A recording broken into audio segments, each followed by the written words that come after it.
सुप्रभात। साहब जी के लिए कृष्ण बिहारी लाल और मुन्ना बाबू जी के उद्गार।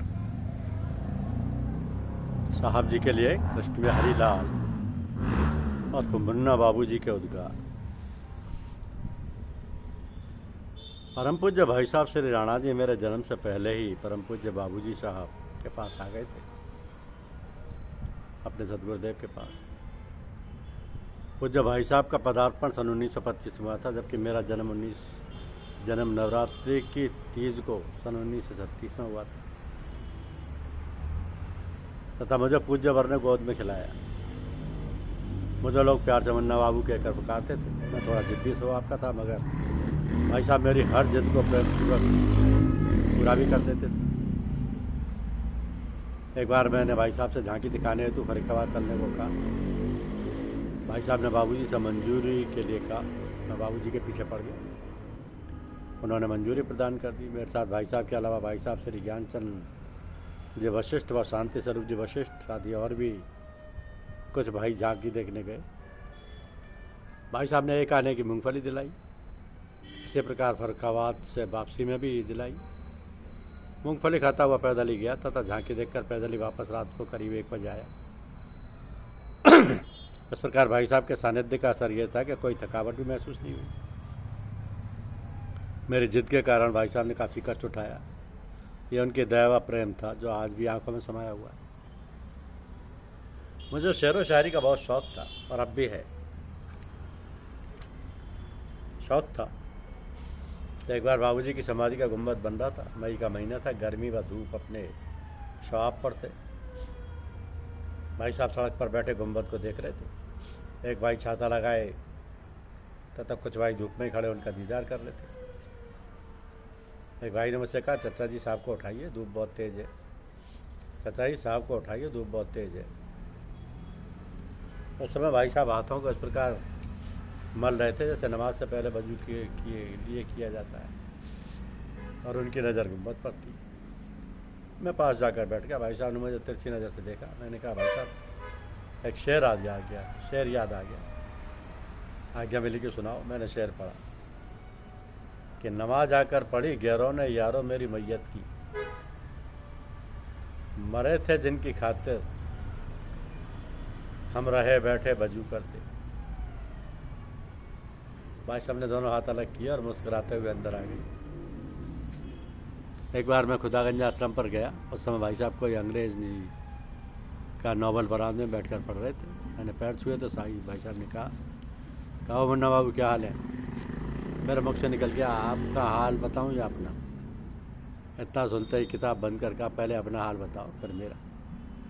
उस समय भी मैंने 2 शेर पढ़े कि तस्वीर मेरी तसब्बुर में बनाता तो हूँ मैं, तस्वीर मेरी तसब्बुर में बनाता तो हूँ मैं, आगे मेरी तकदीर बने या ना बने।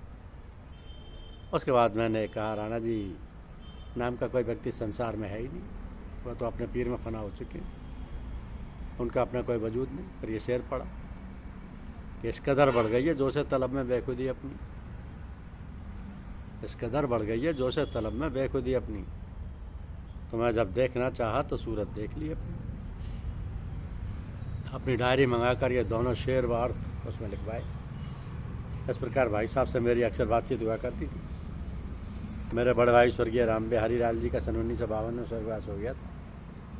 भाई साहब श्री राणा जी ने हम लोगों पर बड़े भाई का जो हाथ रखा उसको वो जीवन भर बदस्तूर निभाया। उन्होंने हम लोगों को ये महसूस नहीं होने दिया कि भाई राम बिहारी लाल का स्वर्गवास हो गया। उनकी दोनों लड़कियों की शादी तथा सारी व्यवस्था भी भाई साहब ने की। बड़ी लड़की बीना की फतेहगढ़ से तथा दूसरी रेखा की शादी लखनऊ से हुई। इस प्रकार हम लोग सदैव उनकी सरपरस्ती में रहे। कई साल पहले मैं बहुत बीमार हो गया था। लोगों ने बता दिया कि टीबी है और गलत इलाज होता रहा। भाई साहब मेरी दशा देखकर 10 दिन तक राठौर साहब क्या ठहरे और मेरी निगहबानी करते रहे। जब कोई लाभ नहीं हुआ तो सुबह 5 बजे आए और मुझे कानपुर जाने को कहा। वहाँ मैं गीता नगर में श्री जनार्दन कुमार श्रीवास्तव के यहाँ ठहरा तथा इलाज सही हुआ और स्वास्थ्य पाने लगा।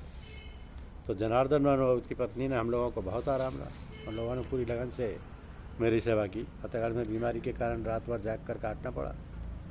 उस समय बाबूजी महाराज के भंडारा भी था। भाई साहब मुझे कानपुर भेजकर बाहर चले गए, परंतु मेरा हाथ बराबर लेते रहे। ये थे उनकी मोहब्बत की पराकाष्ठा। जहाँ तक मेरी नज़र का सवाल है, उन जैसा महान सूफी संत मुझे नज़र नहीं आता है। वो हर भाई के दर्द को अपना दर्द समझते हैं। उन जैसा व्यक्ति तो अब मिलना मुश्किल है। भाई साहब में आध्यात्म इस कदर समझ आया कि जिसे शब्दों में वर्णन नहीं किया जा सकता। 100 बरस की आयु में तक भी चारों ओर घूमते फिरते रहे। यह आज्ञा पालन, वे अपने पीर की आज्ञा का पूर्ण रूप में पालन करते थे तथा घर घर जाकर भाइयों को फैज़याब करते रहे। यह है उनकी महानता की पराकाष्ठा। मैं भाई साहब को सदैव बड़ा भाई मानता आ रहा हूँ, कभी उन्हें महात्मा नहीं माना। परंतु 13 दिसंबर 1971 को जब मेरे आराध्य देव, मेरे पूज्य गुरुदेव समर्थ सदगुरु महात्मा डॉक्टर रामनारायण जी वर्मा आनंद बाग कानपुर, जो उस समय बहुत बीमार थे, उनसे पूछा कि आपका वक्त तो अब जाने का आ गया है, मेरा क्या होगा। उन्होंने फरमाया, मैंने तुम्हें सब कुछ दे दिया है, तुम्हें कहीं भी जाने की जरूरत नहीं है। यदि कोई दिक्कत पड़े तो राणा जी से बदल दे सकते हो। मैंने उन्हें समझ लिया, वह उच्च कोटि के संत हैं, वह तुम्हारी हर प्रकार से मदद करेंगे। इस प्रकार वह मेरे और मेरे परिवार का पूर्ण ख्याल रखते थे तथा हर प्रकार से सहायता करते थे। और बांसुरी भी बहुत सुंदर बजाते थे, जिसकी मधुर ध्वनि आज भी कानों में गूंजती है। अम्मा की 13वीं बरसी को भाई साहब ने पूर्ण विधि विधान से करने की आज्ञा दी, तो हम भी सम्मिलित हुए उसमें। इसी प्रकार आश्रम पर भाई साहब ने भाई स्वर्गीय श्री लक्ष्मण सिंह जी के 10वां का कार्यक्रम बड़े विधान से करवाया था। उनका कहना है कि संसार के सारे काम करो और कोई भी उंगली ना उठाए, तमाशा देखो, खुद तमाशा मत बनो। ईश्वर व पूज्य गुरुदेव से विनम्र भाव से नतमस्तक होकर यही प्रार्थना है कि भाई साहब राणा जी साहब को दीर्घायु प्रदान करें।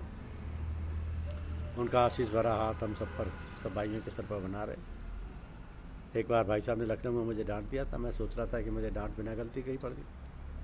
शाम का वक्त था, मैं अपनी पत्नी के साथ उनके पास बैठा था। भाई साहब समझ गए, क्योंकि मेरी आंखों से आंसू निकल रहे थे। वो कहने लगे, जिससे आदमी ज़्यादा प्यार करता है उसी को डांटता है। मेरा रोना बंद हो गया और आंखें बंद हो गई। आधा घंटे बाद फरमाया, खाना खाओ जाकर, रात हो रही है। ये था उनका वात्सल्य। ये तेरी इनायत है, करम है तेरा, मुझ गुनहगार को सीने से लगा रखा है। धन्यवाद। यूट्यूब चैनल को लाइक और सब्सक्राइब अवश्य कीजिए। शुक्रिया।